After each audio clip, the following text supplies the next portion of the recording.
Welcome to the next video in the Biochem 1 series. We have been talking about protein structure, and we started with a discussion of amino acids and peptide bonds. And now we're going to continue with the discussion of the protein structural classification levels. And the topics are going to include the following. So I'll explain to you what those protein classification levels are. And within each of these levels, we will discuss the intermolecular interactions that stabilize each of these levels, and we'll talk about why they're important and what they are. In lecture, I will give you specific examples of how each of these levels is important. It'll be part of the deeper information. So you should watch this. It would be best if you watched this video first and then attempted to listen to the lecture on the other. But I guess the reverse would work also. Whatever floats your boat there. Okay, so we're going to get started. And first, we need to talk about what the structural classification levels are. Remember that when we talk about protein structure, it is extraordinarily important. And we are talking, when we talk about structure, we are talking about the central dogma, so the most important kind of idea that underlies structural biology, and that is that sequence determines structure. So the sequence of the protein is what determines the structure. The order of the amino acids determines how that protein folds, and then that structure, that specific structure, determines the function of that protein. Okay, so protein structure is really important. And when we consider protein function or protein structure, we're going to also we can talk about different levels and different aspects of that protein structure. And so biochemists divide up protein structure into these four structural levels so that we can classify what we're talking about. Okay, so the first structure,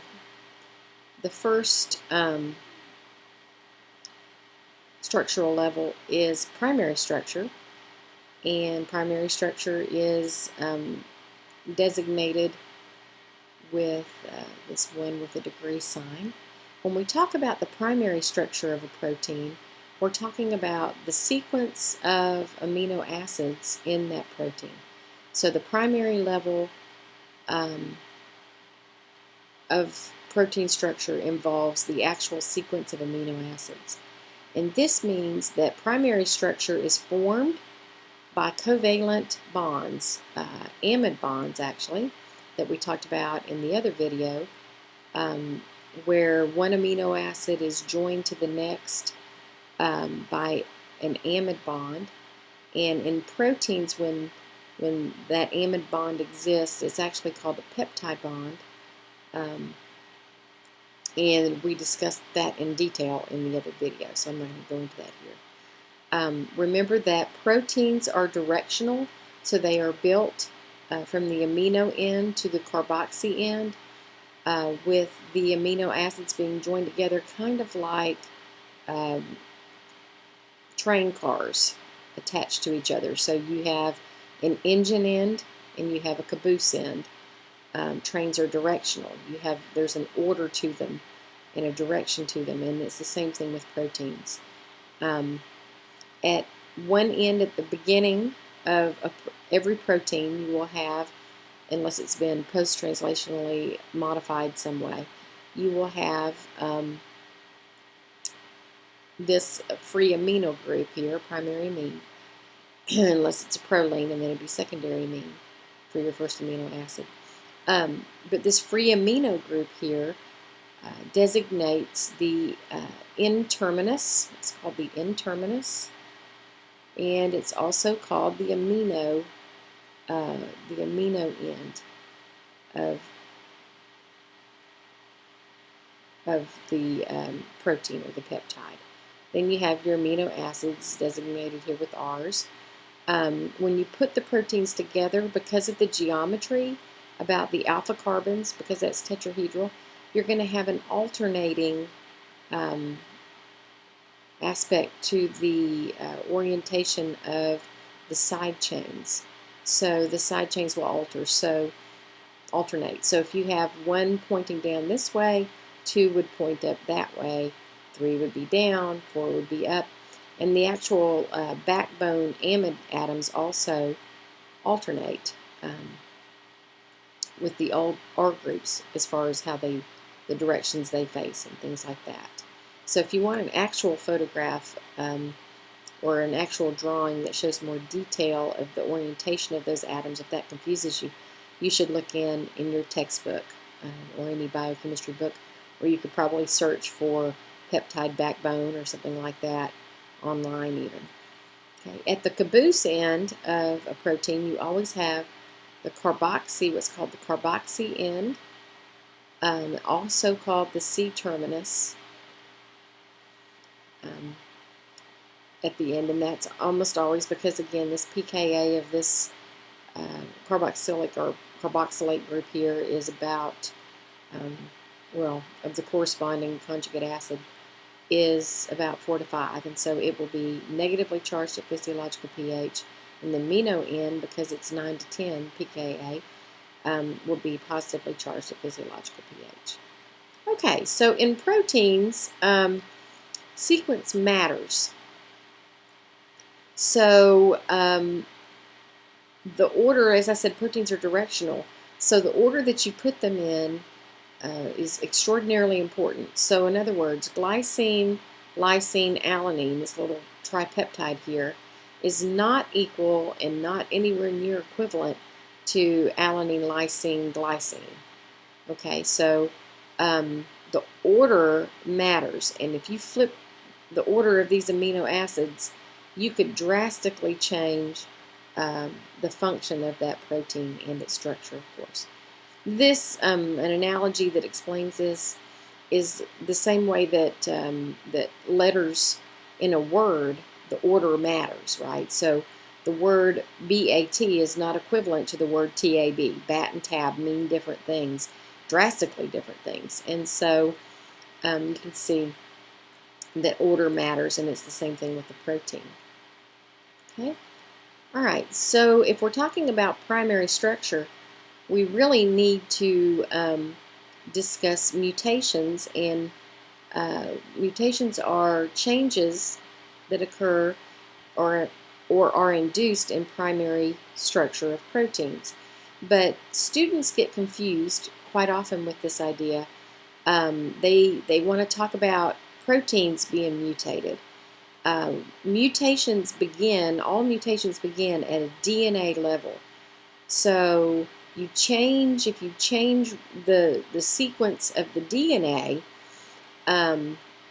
change the bases there, you change the order, then the instructions for the gene are going to be changed, and that will result in a change in amino acid sequence. See here, so if we change the DNA, then when that is transcribed and translated, it could result in a change in amino acid sequence.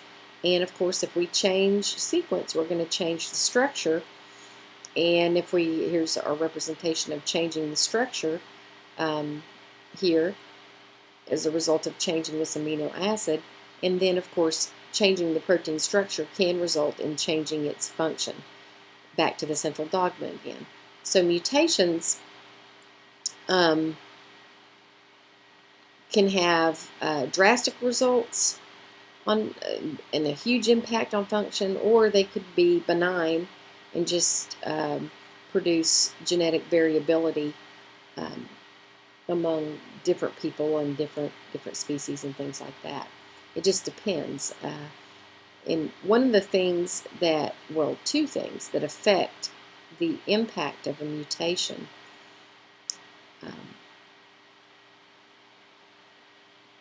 are the following. So these two changes, these two particular amino acid changes tend to have a very large effect on protein structure and therefore protein function. And so one of those changes is if you mutate the DNA, if you mutate the gene, and that results in a change of one type of amino acid for a different type. So one classification of amino acid for another classification, you have a very high probability that you are going to screw that protein up, that it's not going to function. So in other words, if you change a glycine to a proline, you go from a very, even though these are both hydrophobic side chains, you go from a very small flexible amino acid to a rigid kink-inducing one. And so that's very likely to have a big effect on a protein. Very often, proteins have glycines very strategically located to provide flexibility right where you need it. So you throw in this rigid guy and it screws everything up. Again, if you substitute aspartic acid with a valine, you go from being a basic negatively charged amino acid to being a hydrophobic amino acid. That's going to be a very bad move, most likely. Okay, and it's likely to have a large effect. And again, in lecture, we're going to see an example of this. But then if you change, say, a valine to a leucine, both of these are small aliphatic side chains, so the probability is that you're going to have much less of an effect with that kind of change. Although the change can be that drastic if that valine was crucially important for structure or for catalysis or something like that. Okay. The second specific type of change that can have a large effect is if you change, of course, an amino acid that is important for either folding or catalysis to anything else. You run a risk of demolishing the function of that protein. So here's an example. So say that we have two mutations in this protein. One of them is a serine to a threonine here. If this serine is crucial for folding or for catalysis, which it often is in proteins, and you change it to a threonine, you can completely wipe out the function of an enzyme or of a protein by changing this crucial amino acid. However, if the mutation changes, say, an amino acid on the outside of a protein, so one that's not involved directly in catalysis or folding, it's interacting with water on the surface, and you change it to another amino acid, especially one that's similar. If it's polar, in this case we're going aspartic acid to glutamic acid, but if you changed it even to an arginine or something else that's polar or serine, you might not have that big of an effect because the outside of the surface of this protein is covered with water, and waters interact really strongly with a variety of different amino acids. So that change might not have as large of an impact.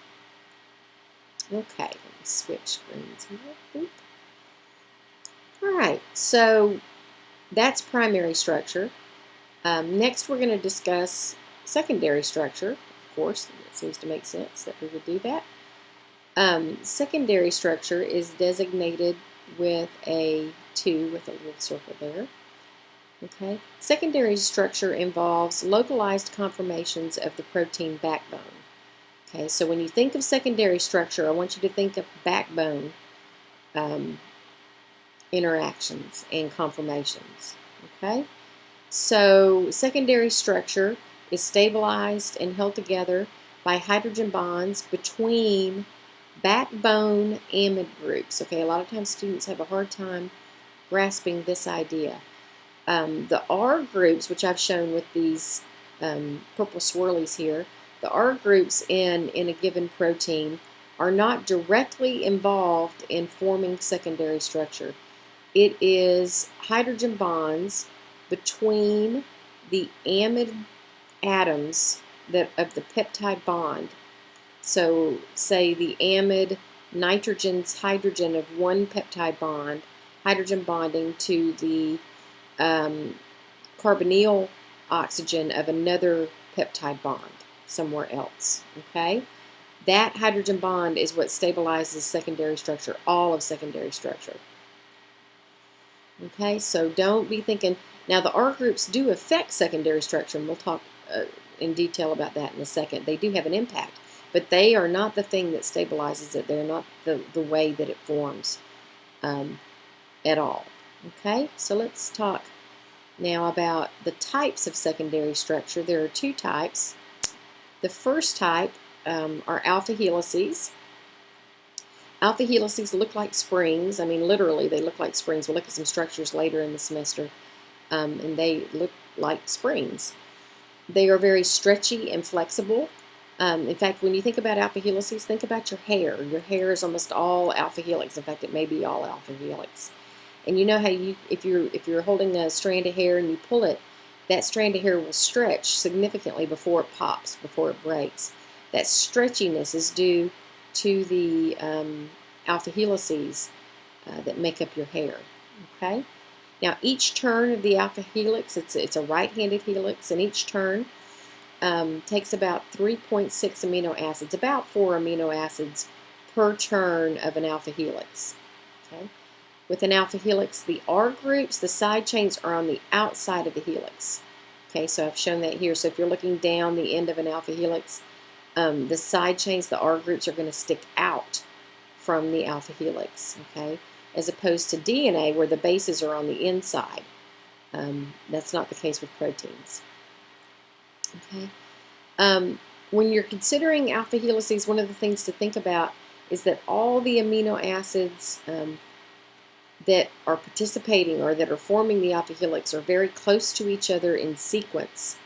All right, so you're not going to have, say, amino acid 1 through 5 and amino acid 200 through 210 forming an alpha helix, the same alpha helix. They can form different alpha helices, but any given alpha helix, the amino acids that make it are going to be contiguous. They are in a line, they are in sequence, and they are close to each other in sequence. Okay?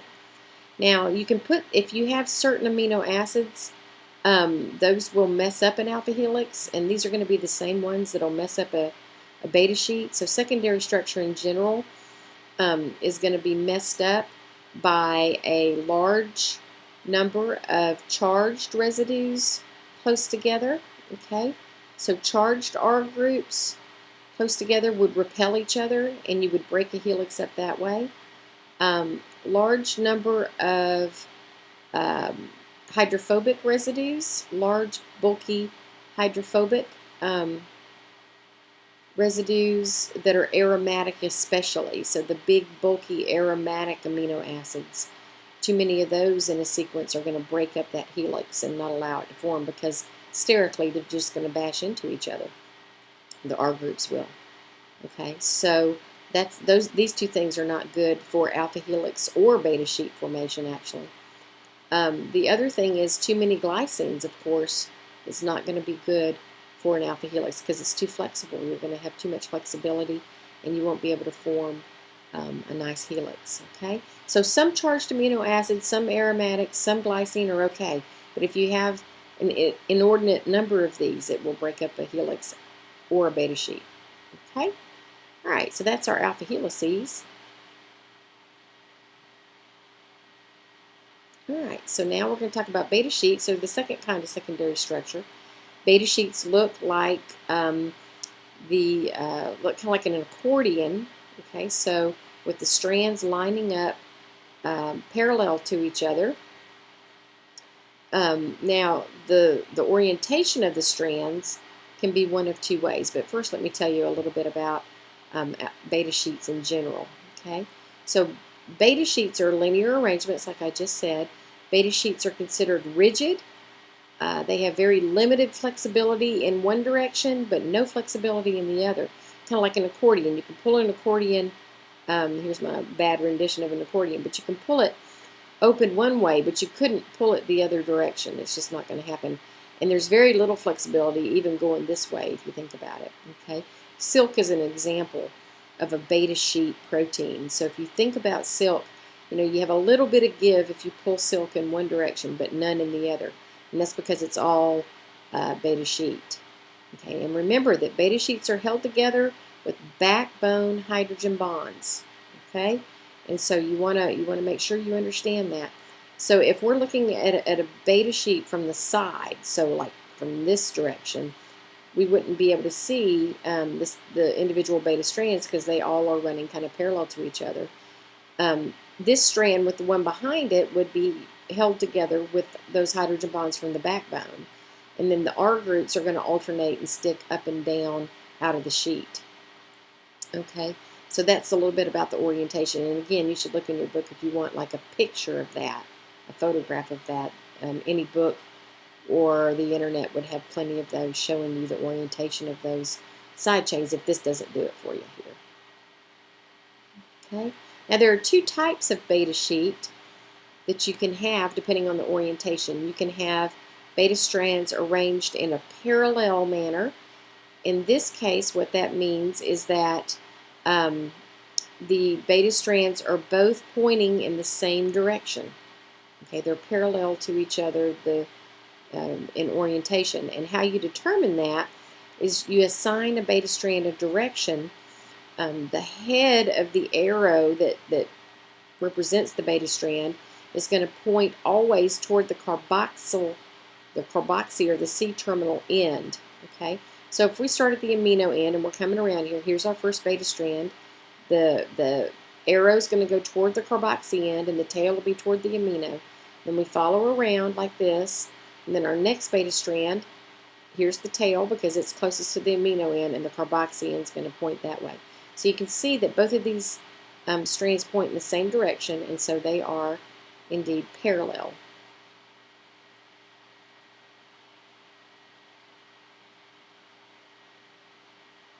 Okay, let me, there we go. All right, I just couldn't find my little button there. Okay. The other possibility is, of course, anti-parallel. So here we have the amino end. We follow around. Here's one beta strand, the next one, and the next one. We've got 3 in this one. And you can see that the orientation of the arrows, the point, the arrow part, the head of the arrow is going to be pointing toward the carboxy end at all times. You can see that this orientation gives an anti-parallel. They're pointing in opposite directions from each other, and so that gives an anti-parallel beta sheet. Anti-parallel beta sheets, you should know this and remember it, it's very important, are more stable than parallel beta sheets. And that's because the hydrogen bonds between the backbone peptide atoms, peptide bond atoms, are more optimal in anti-parallel beta sheets than they are in parallel beta sheets. And they're more optimal because of just the nature of the way the atoms are oriented when you do them in an anti-parallel fashion as opposed to a parallel fashion. Okay, so anti-parallel beta sheets are more stable than parallel beta sheets, just by a reasonable amount, actually. Okay. All right. Now, beta sheets are made of beta strands. I kept saying that. So each one of these is a beta strand. Now, remember that beta sheets, though, can be mixed. So you can have some strands that are parallel. You can have a mixed beta sheet in which some strands are parallel, some are anti-parallel, and that is called a mixed beta sheet. Okay. Another thing about beta sheets that's important, amino acids in beta sheets far apart in sequence can come together to form beta sheets. So unlike alpha helices, where all the residues have to be contiguous, in beta sheets that's not the case. So if we look here, we've got this beta sheet. So we start here, we've got our first beta strand, and then the protein could come over here and go on forever. I mean, you could have 1,000 residues, and then it loop back around, and you have your second beta strand. Okay.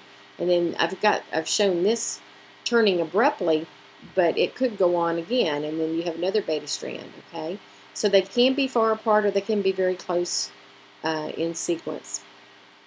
Now, one of the things I want to point out right here is anytime that you have a sharp bend like this in a protein, a very sharp bend, especially between antiparallel beta sheets, or beta strands rather, it's very likely that that sharp bend is going to be provided by a proline.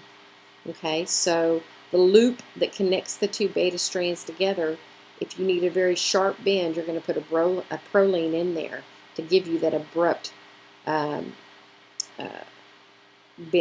Okay. Now remember, if you put a proline in the tried to put a proline in the beta sheet, it would break the beta sheet because you would have a kink and you couldn't line up the strands. But in the loops that connect the beta strands together, you can have prolines if you need an abrupt turn there. Okay. So one of the next structural level up from just alpha helices and beta sheets are what are called motifs, and I'm going to tell you about two of those. Motifs are commonly observed arrangements of secondary structure. Okay, so that's what a motif is. The first motif I want to tell you about is an EF hand. EF hand is a very common motif. It's also called an alpha-alpha motif. It involves an alpha helix with a loop region and then another alpha helix. Okay. Now these EF hands are very, very common in proteins that need to bind, especially calcium.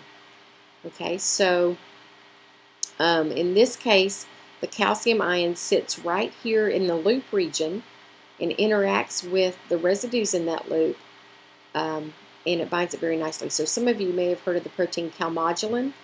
Calmodulin is an EF hand protein that binds calcium.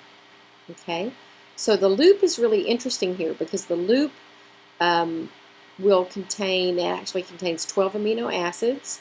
5 of those amino acids are aspartic acid or glutamic acid. So what does that mean? That means, of course, that they are negatively charged, right? And that should make sense to you because that loop has to bind to that positively charged calcium, and so you would expect there to be negatively charged residues in that loop, aspartic acid and glutamic acid. Okay. Residue number 6 in the loop is a glycine.